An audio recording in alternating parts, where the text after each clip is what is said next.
1981 সালে রেজাল্টের দৌলতে আমার সরকারি চাকরি হয়। আমি কৃষ্ণনগর 1 ব্লকে যোগদান করি এবং সেখানে আমি একজন সভাপতিকে পেয়েছিলাম, অত্যন্ত উদারপন্থী, সুবক্তা, স্নেহশীল সুনীল ঘোষ মশাইকে। তখন আমি তরুণ বয়সী অফিসার, আমাকে স্নেহ করতেন তিনি। আমি সেখানে প্রথম জীবনে ক্লাস 1 অফিসার হিসেবে যোগদান করি। বাড়ি থেকে যাতায়াত করতাম কবিতা কুটির থেকে, তাহিরপুর কবিতা কুটির থেকে কৃষ্ণনগর 1-এ যেতাম। তখন অফিস ছিল হাই স্ট্রিটে, একটি ভাড়া করা দোতলা বাড়িতে, পরে শিমুলতলাতে হয় বিডি অফিসের নতুন বাড়িতে, সেখানে যাই। সেখান থেকে পরবর্তীকালে কিছুদিনের জন্য বিডিও চার্জ নিই চাপড়া থেকে আবার কৃষ্ণনগর ফিরে আসি। কৃষ্ণনগর থেকে আবার করিমপুর 1-এ কিছুদিন চাকরি বাকরি করি এবং তারপরে আবার ইউপিএসসি রিকমেন্ডেশনে ইন্ডিয়ান ইনফরমেশন অ্যান্ড ব্রডকাস্টিং দপ্তরে চাকরি নিয়ে নর্থ ইস্টে চলে যাই। তারপরে দীর্ঘ ইতিহাস। তা এই কবিতা কুটির আশ্রমিক কলেজ বা ইনস্টিটিউট স্থাপনের মূল ইতিহাস হলো,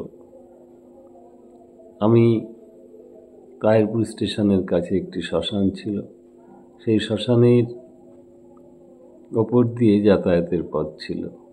একদিন অফিস থেকে নেমে সেই শ্মশানের ওপর দিয়ে বাড়িতে আসার সময় আমার একটা নতুন প্রেরণা জাগলো। আমার মনে হলো, আমি যদি 9 দিন পড়াশোনা করে বিশেষ পাশ করতে পারি, তাহলে আমি যদি একটি কোচিং সেন্টার করি, তাহলে ছেলেদের উপকার হতে পারে।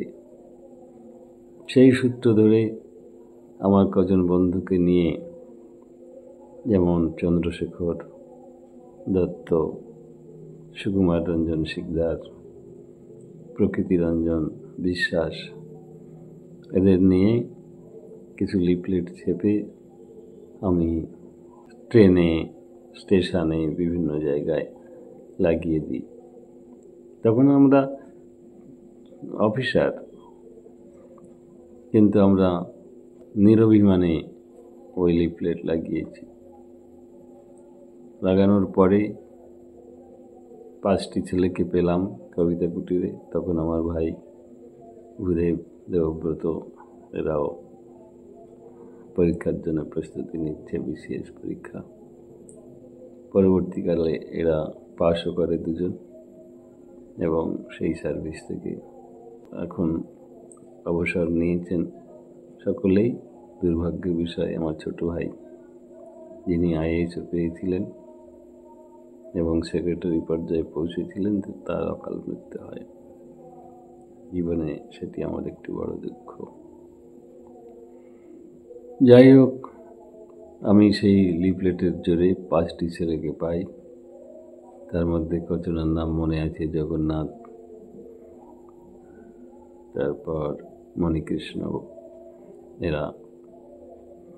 এরকম 5 জনকে পড়াতে শুরু করি এবং ধীরে ধীরে এই সংখ্যাটি, শনি রোববারে পড়াতাম, তখন আমাদের রোববার 4টে ছুটি ছিল আর শনিবার 2টো। তা ধীরে ধীরে 6 মাস করে করে পড়াতাম। 6 মাস পরে আর একটা নতুন ব্যাচ আসতো। এইভাবে এক এক ব্যাচে 500-600 ছাত্র হলো। ইতিহাস, বাংলা, লিঙ্গুইস্টিক্স এসব অপশনাল দিয়েছিলাম এবং আমার মনে আছে প্রতিবার আমার এখান থেকে 30-32 জনা বিসিএস পেত ছাত্রছাত্রীরা এবং সকলেরই লিঙ্গুইস্টিক পেপারটি ছিল। পরবর্তীকালে লিঙ্গুইস্টিক্স নিয়ে আমার এখান থেকেই শুধু এত পাস করতে শুরু করলো যে তার ফলস্বরূপ পরবর্তীকালে লিঙ্গুইস্টিক সাবজেক্টটি উঠিয়ে দেওয়া হলো। এখন ইতিহাস বাংলা পড়াই এখনও প্রচুর ছাত্রছাত্রী পাশ করে। শুধু পাশ নয়, টপ 10 টপ 20 মধ্যে আমার ছাত্রছাত্রীরা থাকে। আমার ভাইয়েরাও র্যাঙ্ক করেছে, আমার পুত্র সিভিল সার্ভিসে র্যাঙ্ক করেছে, আমার ছাত্র চিরন্তন প্রামাণিক 5th হয়েছিল, আমার ছাত্রী মিলনী দাস 10th হয়েছে সাম্প্রতিক পরীক্ষায়, এখন মুর্শিদাবাদে কর্মরতা। চিরন্তন মুর্শিদাবাদে এডিএম হিসেবে কাজ করছেন। তাছাড়া আরও প্রচুর সংখ্যক বিদ্যুৎ, দীপঙ্কর, সুমিত, বিপ্লব,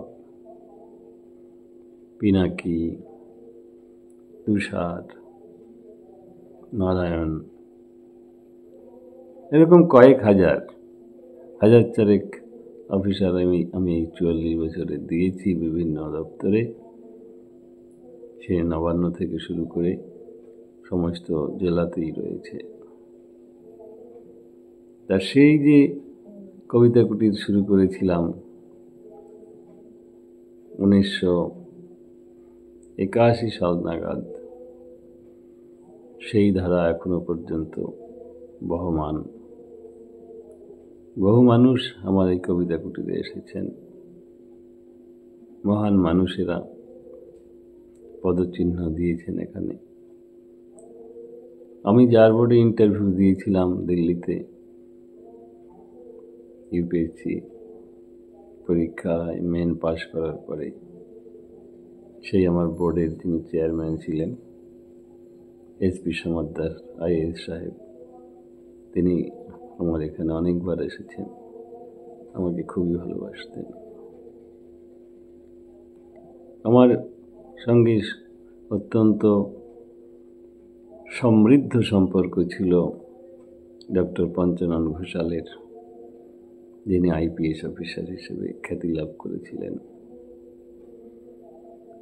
এছাড়াও এখানে এসেছেন মাধবী মুখোপাধ্যায়, নায়িকা,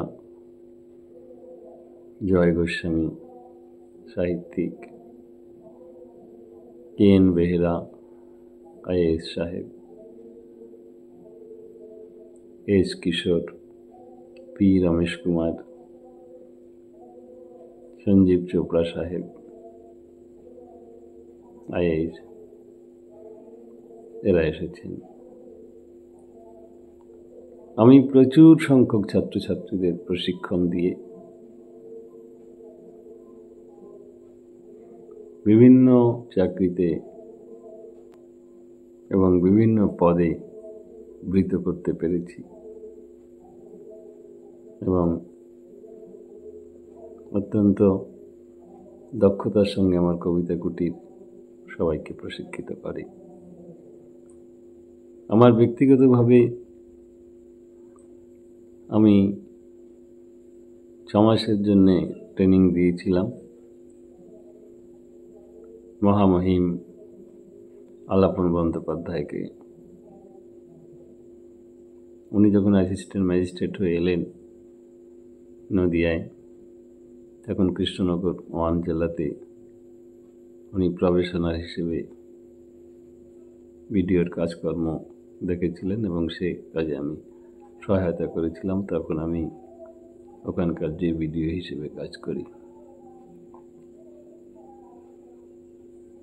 তিনি পরবর্তীকালে মুখ্য সচিব হয়েছিলেন, এখন রাজ্যের মুখ্য উপদেষ্টা। এ আমার আত্মতৃপ্তি, আমার গর্ব যে বহু মানুষের সান্নিধ্যে এসেছি এবং তাদের সংস্পর্শে সমৃদ্ধ হয়েছি। আমি ছাত্রদের সমৃদ্ধ করেছি, শুধু তাই নয়, আমি নিজেও ছাত্রদের দ্বারা সমৃদ্ধ হয়েছি। তদ্বৃদ্ধি প্রণিপাতেন পরিপ্রশ্ন সেবয়া।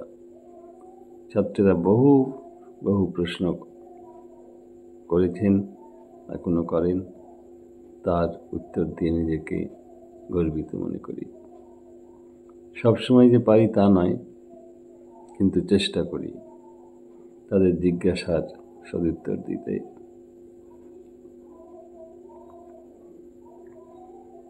আমার ক্লাসে সবসময় প্রচুর ভিড় হয়। একদিন আমার ক্লাসে আমি দেখেছি নিজে যে সেখানে 200 ছেলে মেয়ের বসার জায়গা আছে, কিন্তু এত ভিড় হলো যে 200 ছেলে মেয়ে বসার পরেও অনেককে পেছনে দাঁড়িয়ে থেকে ক্লাস করতে হয়েছে।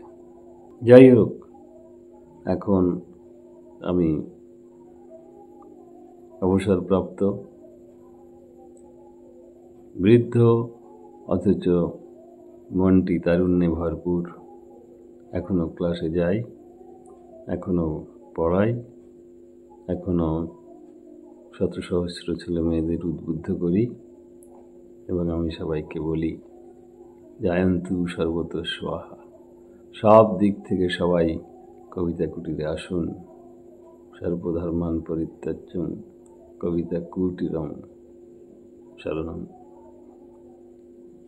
আজকে আর নয়, এই পর্যন্ত বলে আমার বক্তব্য শেষ করি। সবাইকে ভালোবাসা, প্রীতি, প্রণাম জানিয়ে আমার বক্তব্য এখানেই শেষ করলাম। নমস্কার।